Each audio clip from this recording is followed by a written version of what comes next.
Welcome to episode number 18 of 2 by 2. I'm Rohan Dharmakumar, your co-host, along with Praveen Gopal Krishnan. It's wonderful to have you back. And in the event you're a new listener and this is your very first episode, a special welcome to you. Today's episode is on Dmart, the retail group in India that's absolutely number one on vision, execution, and consistency. Dmart opened its first supermarket in Mumbai's Powai suburb in 2002. Like Walmart in the US, it adopted a deep discounting strategy, offering everyday low prices to its customers.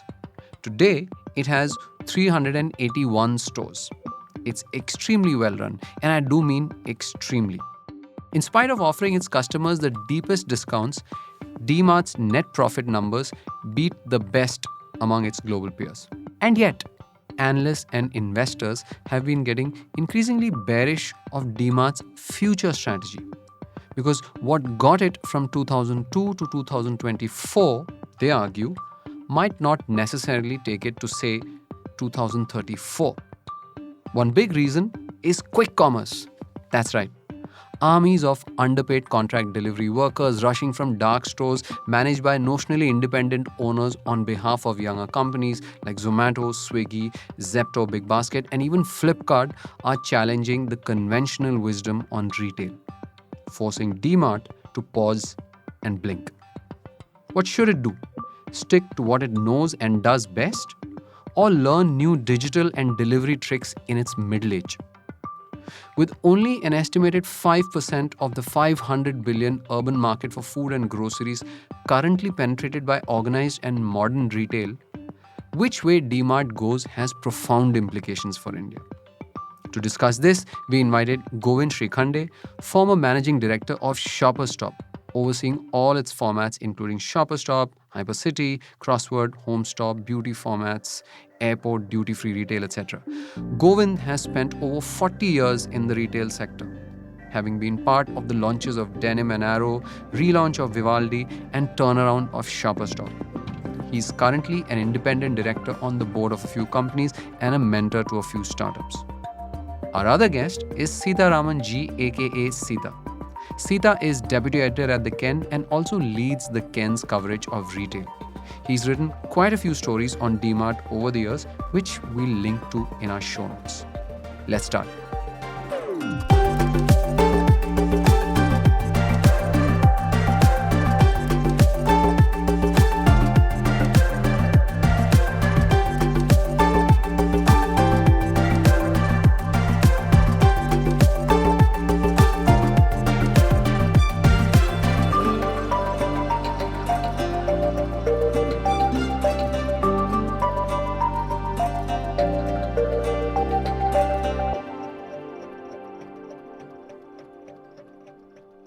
Dmart has for long set the standard for discount retailing, not just in India, but even globally. I'm looking at a set of metrics that was put together by CLSA, research firm CLSA, in a recent report which analyzed the income statement for big box retailers around the world: Dmart, Walmart, Costco, Tesco, Aldi UK, Lidl, and Carrefour. And from an operating profit point of view, Dmart was operating at 7.4%, which was absolutely the highest among all these global retailers. It's not a fad-driven company. It knows what it does best, and it keeps doing more of that better year after year. Its model is based largely on setting up large supermarkets on land that it owns and then offering a large but limited selection of foods, groceries, general merchandise, and apparel. It then offers the steepest discounts to customers because customers make a beeline for its stores, allowing it to then boast of industry-beating sales per square foot, meaning how much money is it able to make per square foot of stores that it operates. The volume and throughput that this generates allows Dmart to plow more and more back into discounts, which keep bringing back customers to its stores. At least this is how Dmart got to where it is today and became the powerful giant that it is. But there's a perfect storm or a perfect squeeze which is inexorably forcing Dmart to blink, to take its eyes off what it knows and does best and instead learn new tricks. At the top end, which is essentially apparel, Zudio has been eating away at Dmart's high margin apparel business. And then at the bottom, groceries and food, that is, quick commerce companies are now taking away Dmart's food and groceries business as well. So, what we have is this powerful business which has been diligently built over the years, in some senses, being attacked from the top and from the bottom. This is where we're starting today's discussion. Welcome once again to the conversation, Govind. It's Thank really you. great to have you on the conversation. To you. I think, see, there are two perspectives actually. One is on the grocery side and one is on the fashion side. So when you look at, when you say that Zudio is attacking the top, I don't agree at all because the Zudio customer is a Gen Z customer. And I don't think it goes into the DMart store at all, is my understanding. I haven't been to a DMart store for a long time now because there's nothing nearby to where I stay. Even Zudio stores are not nearby where I stay. But yes, as a matter of practice, I do visit Zudio very regularly because it's part of the fashion business that I look at very, very seriously. And so that customer is very different in my opinion. So there is hardly any chance of the Zudio customer taking away the DMart customer. As far as the grocery business is concerned, actually it's divided again into three parts. So what we used to call as a monthly buy, then there is a weekly or a fortnightly topping up, and then there is a daily shopping.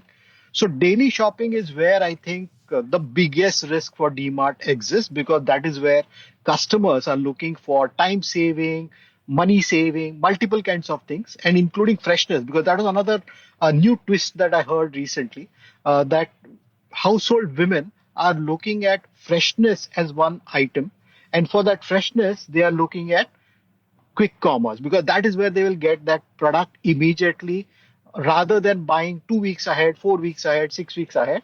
This is now here and now kind of a delivery. So I think one part of what your concept is right that the storm is definitely building, but at the bottom for sure, but only about, I would say, maybe 10% of the business that DMart really holds. Okay, let me Is just my come in is here my and be opinion. the. Okay, great. Thank you, Govind. Let me just come in here with my perspective. My perspective is exactly the Sure. opposite, which is I don't know about the fashion side. Maybe DMart is losing something to Zudio and likes. I'm not sure. But I am really skeptical about this idea that DMart is losing to quick commerce. And in fact, the reasons why I'm skeptical is exactly the reasons what you said, which is that people typically go to DMart to make purchases that are over a much longer time frame. They typically go and buy volume shopping because the volume Yeah. shopping is what gives them significant discounts. They go to DMart Yes. because they're also local Kirana stores, and DMart is practically the distributor or supplier. So I don't understand how quick commerce is able to make a dent on any of this. And there are multiple executives who have said that quick commerce is probably affecting Kirana stores, but quick commerce affecting DMart and the likes of DMart, people are more skeptical. So I Great. guess. There's this person here, Sitaraman, who's essentially written a bunch of stories on DMart, which make both of those points. So let's ask Sita. Sita, what do you think? Is there a perfect squeeze? I do think there is, Rohan. I mean, Govind said he doesn't think it's the same customer, Zudio customer walking into DMart. But the point here is no one goes to DMart to buy a t shirt. They go in to buy grocery and they happen to walk up to the first floor or second floor and they see that there are t-shirts being sold for 150 bucks or 200 bucks and they add that to their basket, right? So now I know that I mean, I haven't verified this, but I was told that a lot of Zudio stores are located within 2-3 kilometers of DMart, and that was a very conscious strategy. And I was told, I mean, someone who was part of the founding team of Zudio told me this, that when they set up Zudio, they said we are targeting DMart shoppers. Those are the kind of buyers we want. I mean, the people who don't want to spend a lot, they don't want to spend more than 500 bucks or 600 bucks on a pair of jeans, right? So now I know I'm going to get something I that's trendy. Can I Sorry. can I make a Yeah. point? Yeah. Can I make a point? I think somebody should actually visit the Zudio store and the DMart store and look at the difference of the customers. I think the concept that somebody who told you about what Zudio was all about. So Zudio was originally launched as Star Bazaar's apparel line, not fashion. Star Bazaar's apparel line. And fundamentally, whenever a hypermarket launches an apparel line, it is not about fashion. Zudio is all about fashion. It is about Gen Z. And to my mind, Gen Z doesn't go for shopping groceries at all. They will only order online. I like how 5 minutes into this podcast, we can't agree what Gen Z want, which is very appropriate for older Very difficult millennials to and above. understand. I present this to you then, the question of the mystery of Dmart stock.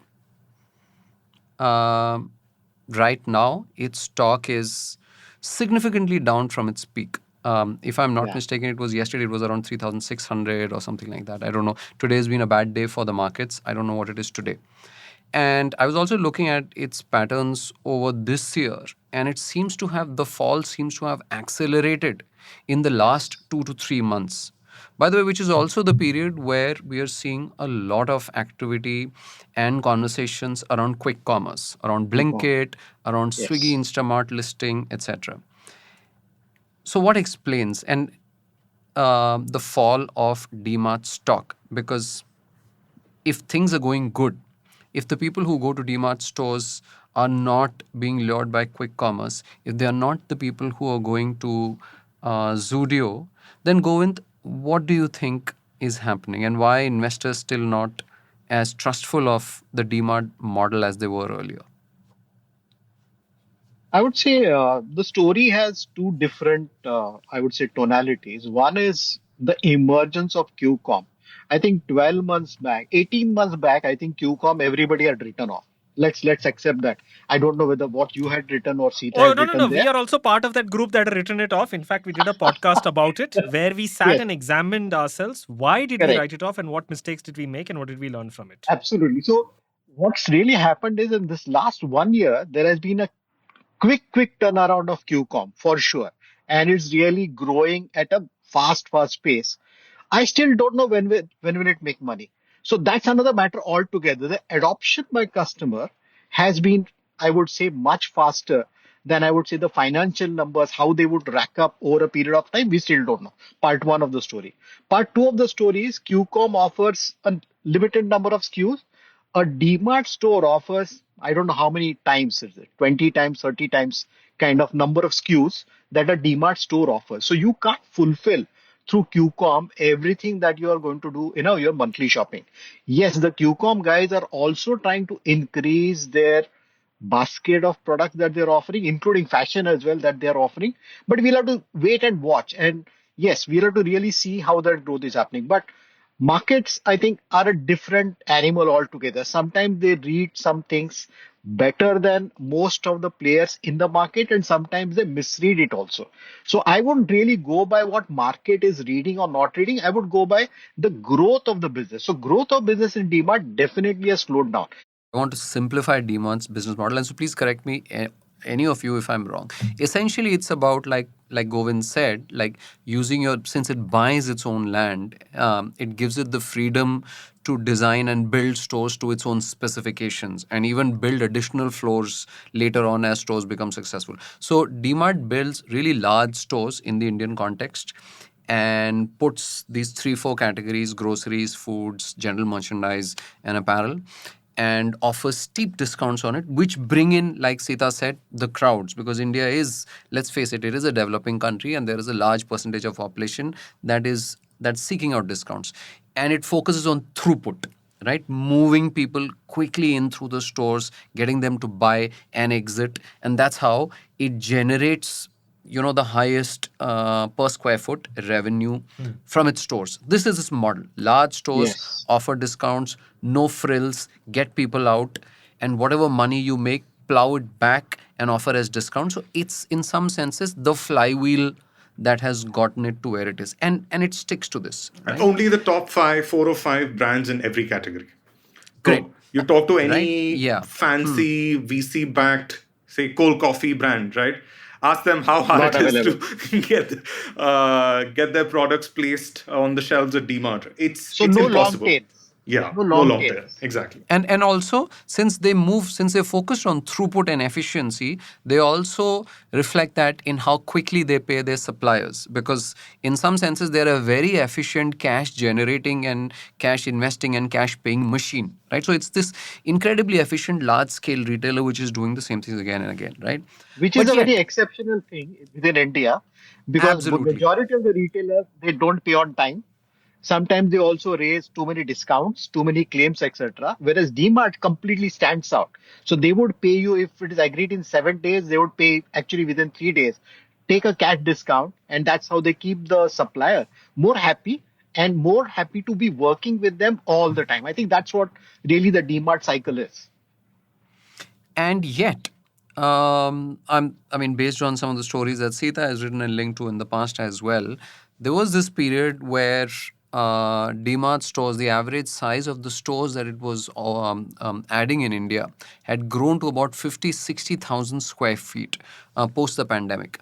Since then, it started reducing the size of those stores, and the average has now come down to, Sita, if I'm not mistaken, somewhere in the 30,000 Yeah, roughly square foot, late 30s, 40. late Yeah. 30s, right? Right. So the sizes of its stores have started coming down, which seems, I want to understand what that reflects. Second, the number of stores that it's adding, Govind, if you were to go by that metric earlier of Yes. Zudio and assessing a Yeah. retailer's vision of future growth by merely looking at how many stores is it adding, because if you're really bullish about the future, you should be adding more stores and you should be adding larger stores because you're able to kind of do this, right? And on both of those, DMart is in some senses slowing down and becoming more cautious. So, and in all of this, there is a reality that organized retail is still significantly, it's just what, as per some Underpenetrated. estimates, 5% of a 500 billion market in India. So, what's happening? Why is, if all of these assumptions are true, that people will go to its stores and they will buy discounted products and its discounts are the best, why is it slowing down? So, Rohan, I think this ties back to an important factor that we didn't discuss when we were talking about the DMART model, right? So, DMART follows what is called the cluster approach. So, it started its first store was at Powai in Bombay, right? So, then the rest of Maharashtra, then Gujarat. So, these are its two largest states. So, if you look at its footprint, it's the west of the country and the south, and they Correct. have a few stores in the north, but just in NCR. They don't have a Yeah. single store in any of the eastern states, Yeah. nor do they have anything in UP or Bihar, right? Two of the largest states in Yes. the country. So they look at scale economies. So they want to keep adding more and more stores and capture more and more of the demand within a particular region, and that also helps with supply chain efficiencies, right? So they want to stick to these places, and a lot of their stores are in tier 1 cities. I think one of the reports talked about the overlap between DMart and quick commerce, right? So 70 to 85%. In Yes. in in metros, it's close to exactly. 85%, and in tier one cities, it's around 70 So 75%. roughly 80 to 90% of all quick commerce apps revenue sales is from the top 8 to 10 cities, right? Correct. And so if you look at these stores, Dmart has stores in these cities. Dmart has stores in all of these cities, right? So that limits your ability to add more stores in these cities. And the other problem is Dmart doesn't do different formats like Future used to. So Future had Big Bazaar, Easy Day from 2000 to 60,000, and even more used to have those. Dmart doesn't do that, right? One size, and that size has been going up. One size fits all. Yeah, one size fits all, and that's been going up. So the most CEO, when I interviewed him, he mentioned this.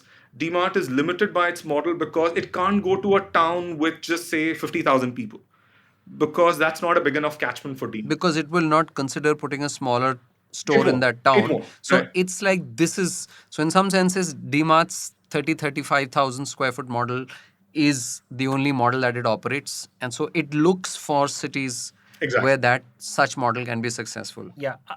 And one of the criticisms of DMart over the years has been that it seems hesitant and unwilling and not confident about its entire online offering and delivery offering, right? I get it, because I mean, like we all have been discussing, it does some things best and it wants to stick to that zone, because the moment you go outside that zone, you're not playing to your strengths. And DMart Ready, in some senses, seems to be that, right? I wanted to ask you, what is the purpose of DMart Ready? Is it to defend DMart's existing customers, to say, look, there may be some of our customers who may want to consider delivery, rather we offer them delivery instead of them being pushed? Or is it to win new customers, saying, hey, perhaps there are some new customers who don't want to come to a DMart and just want to order online? Which one of these is DMart Ready? Because I don't think it can be both. It's very clearly the former, Rowan, Formal, because yeah. Only yeah, defend, yeah, only defend. Is it working? No, I don't think not it's working at all. not really. Rowan, yeah. Yeah, so Uh, let me just deep dive here, because this is a very prime topic at most of the legacy retailers. I call DMart as a legacy retailer because all of us have built brick and mortar, and after we built brick and mortar, the online wonder came in, and most of the legacy retailers have always believed, and even now it is proved that online retail is not profitable at all because of the returns, because of the lower ticket sizes, multiple issues. And even today, there is a retailer or a brand in the world called Primark, which is one of the biggest fashion value brand in the world, which does not do online at all. It is available online only to book a slot in the store. That's it. And that too happened post COVID. During COVID, also it was not operational. So they have proven that without online, you can really do business. Zudio has proved it in India. They are not online at all. They don't do online stocking. They don't do online delivery, nothing at all. So the problem is the legacy retailer clearly understand that, look, the valuation that a non-legacy retailer is getting. Now, look at what Amazon versus Walmart is. Walmart still continues to be the biggest retailer in the world, still growing, but its valuation is what? One fifth of Amazon. Amazon is what? 2 trillion now, and Walmart is still 500 billion, 600 billion, maybe 800 billion. That's it. It is not valued. So the problem is we sometimes believe that, look, we are not into the valuation game, we are into the customer game. And then we try and tell ourselves that, look, let's do the better service. And that's where the legacy retailer is getting, I would say, sort of behind in this whole journey of adopting online and really driving it hard. That's part one. And obviously, it's a very risky game at all, because when you are looking at online and burning a lot of money, it's a big risk. So do you want to destroy what you are earning right now, or you are looking at, defending? And that's what DMart Ready is.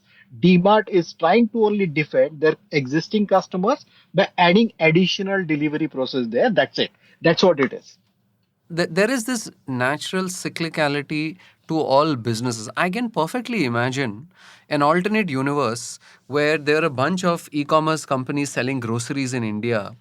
And in comes this radical new retailer that says that, you know what, e-commerce is not the way. We're going to set up these large stores into which people can walk into, and we're going to give the best discounts.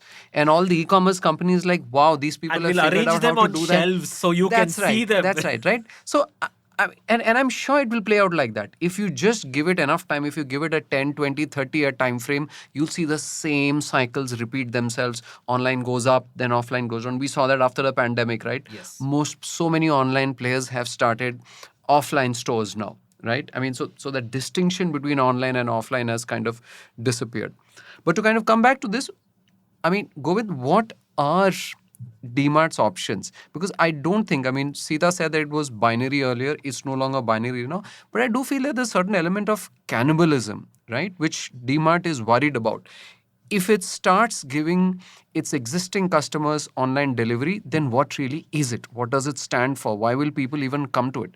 Because when it starts doing delivery and app based thing, it's not playing to its strengths. Yeah. Its systems are not going to be the best out there, because I mean, it's going to be a Blinkit or a Zepto or an Instamart. So how do you you know I'm sure you commiserate with DMart's I think existential crisis, but how would you say they should think about this? So I think there are two, three fundamental issues, and I think some points that Sita made, I would like to refer here. So one of the challenge that they have in terms of fast expansion is their model of deeper penetration in every state. That's part one. So they don't jump into a The state cluster just like that. approach. So completely cluster approach, which is actually worked for them very, very well. And every other retailer in the hypermarket business actually failed because they went helter skelter all around the place. Part one. Part two is because they have to Can I buy ask you out the why that property. works before you move on from that? So your entire supply Why chain does the is. cluster approach add so much of value? Yeah, so the cluster approach works because your entire supply chain works in a given state with a hub and spoke kind of a model. Because you have warehouses in Bhiwandi and let's say Nagpur, you are able to supply the entire Maharashtra through that. Same thing you would do in Gujarat. You take Ahmedabad and you're able to supply throughout Gujarat. So the hub and spoke model works in a cluster approach very, very clearly. Number two, expansion challenges because they build their stores or buy a property which is to their specification. It's not very easy to keep on getting those kind of size properties of 40,000 square feet everywhere. Because you need the right catchment, the right location, and the right footprint. Because they generally do a ground one, two. That's it. A 12,000 to three, or maybe a 13,000 to three, or a 15,000 to three. So that's the challenge that they have in terms of faster expansion. Part one. Part two is their 40,000 model, if you ask me, is an absolutely right model because there you are able to build the right mix between the various assortment that they have. The food is on the ground, the GM is the FMCG is also there between ground and first, and then the GM is spread out over the first and the second floor. And as you can see, the share between the three is very different. The maximum throughput comes out of the ground floor where you have the food and the FMCG coming out. So that's one part, second part of the story. The third one that I would really look at is take the 40,000 model with all these restrictions that we have seen. If they are growing at only 20 stores, 22 stores, I think we have to really enter newer territories like UP. You can easily get a 50, 60 store UP state for sure. Go bang all out and get it captured faster than anybody else can and keep on progressing a little more faster than that. Third part would also be adding more private label share because that will also help me to give better discount and also add to my bottom line and also give more options and more offers to the customer.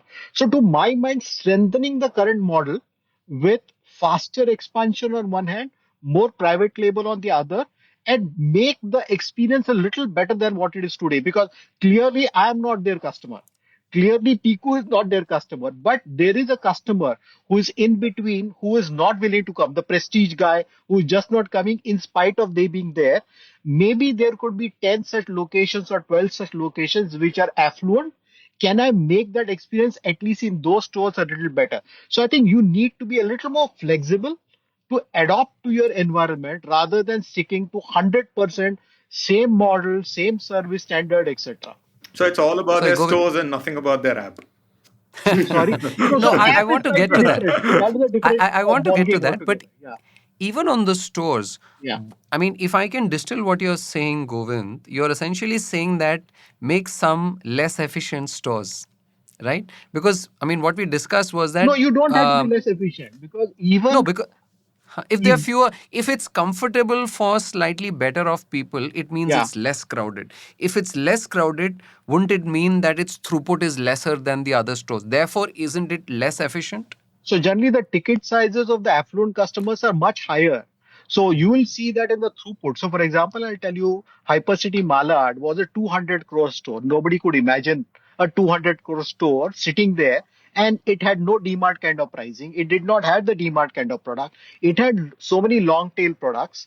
And that was the productivity that it was a global productivity that we were able to get. So you have to satisfy that customer who is in that catchment if Also, the you are mix is present. also changing. You're saying it's Yeah. not just Yes, the, there is so a the SKU tweaking. You mix. have to do a tweaking, in my opinion, and adopt to that environment. You don't have to do for 100% of the store.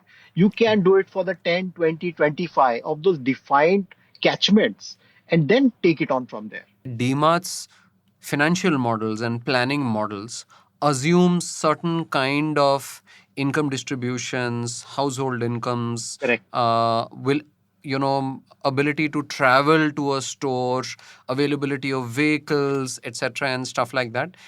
And so when they move from west and south, which are more prosperous, to the rest of the country, they're taking a geographical risk, and they're also taking a significant, I think, income risk, which it's probably two steps removed for them in terms of how they're thinking about it, right? That might be a bigger risk for them, right? Because they haven't done it. No, so I think, see, at every state, every city, every minor tier two, tier three, there are customers who have that minimum income band who are DMart customers. And that they would define, for example, we would have defined in Shopper Stop that I require 50,000 in SEC A and B as our customers. If only those many are there, I would go and open a store. DMart has a similar kind of a philosophy. They are defining their SEC B and C number of customers that they require to plonk a particular store in a given catchment. If it is there, they would definitely open. If it is not there, they would wait. And sometimes they are even open stores where nobody had seen customers. But once DMart opened, you could clearly see customers coming all around from the place to really come in. So they do define that, in my opinion, very, very clearly and very correctly what their customer is. So it's a fog then, perhaps, of quick commerce, that there is this miasma or fog of unknown, that what is happening right now and when will it clear, and perhaps we should wait for it to clear a bit before. But again, like, I mean, that's an unknown. We can never really answer that, right? Yes. Only time I will want to tell. go. Sorry, Sita, were you saying Only something? only time will Yeah, tell. I want to go back to the point that we make about the size of the overall market, which Yeah. is right now 500 billion, is the size of the grocery and food market currently in India. Yeah, addressable market for urban food and grocery market in Urban. India. Okay. Okay. And Okay. this is per CLSA as of March 2024, and Okay. they expect it to go to the Three total point. addressable market growing to $2.3 trillion in Yeah. 25 years, Yeah. where they expect DMart share to rise from 1% to 5%. But my point is about the difference between the organized and unorganized market, and the path to. Now, in the past, we've been used to assuming that, look, if this is the size of the market, modern retail will continue to penetrate it, and as it penetrates it, people will win more market share and more of it. But now a counter view has come, which is really, is it possible perhaps that quick commerce starts eating away at more of a percentage of the untapped opportunity, and therefore modern retail, as understood by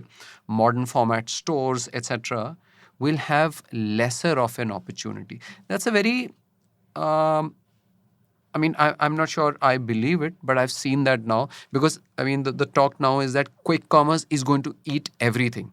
If a quick commerce company can sell you everything from onions to daily bananas to PlayStation 5s to apparel to gold coins, then, well, I mean, the potential, entire potential opportunity for retail is their opportunity itself. How do you view this, Govind and Sita and Praveen? Sorry, I will just say that I think the most provocative form of this argument is, I think, one analyst who basically wrote that India is going to become a nation where we are going to jump from unorganized kirana stores to quick commerce, leapfrogging the modern trade Yeah. and the that kind of So a Yeah, no I thing tech in to the that's movie. phone, that's better put. no tech to Better put. phone. Yeah, You know, we Indians, we love when someone tells us that we're going to leapfrog Yeah, things, right? leapfrog Great. is the word. India leapfrog telecom, India leapfrog. Like, we just love leapfrogging. So will that leapfrogging happen? I mean, it beggars belief, but that argument's been made. I mean, I do think that there are people who, when they do look at their monthly basket, they can only spend so much, right? And every penny saved matters, every rupee saved matters, right? So it may not occur to you when you're just buying one or two things every now and then, but when you total it, it does add up, right? So for those people, it does matter. That's why I mean, the reason why they should go to the north and east is the people there, for them, while there are, middle income, low income people all across the country, as a whole, you have more of those in those states, right? So value value conscious conscious, right? So customers. they need Correct. this more. Correct. They will value this value more than people in the south and west, right? I Anybody mean, else? on Correct. average. So Correct. Correct. there's every reason for you to go there. But as far as More quick commerce potential. is concerned, I'm not sure because people still talk about how you need the order density that you find only in these large cities, but a lot of assumptions around quick commerce have fallen flat. So I don't want to say anything about whether this leapfrogging is going to happen. I've already eaten humble pie, so If you'd like to listen to everything we talked about, you can do it either with a premium subscription to the Ken and then downloading our app, or by subscribing to 2x2 Premium on Apple Podcasts. Of course, you could also wait 4 weeks because we do usually make full episodes available for a while after that. Whatever you choose, we're just glad to have you as a listener. And if you enjoyed listening to this episode or have some thoughts that you'd like to share with us, you can always write to us at 2x2@theken.com. We'll be back next week with a new episode for you.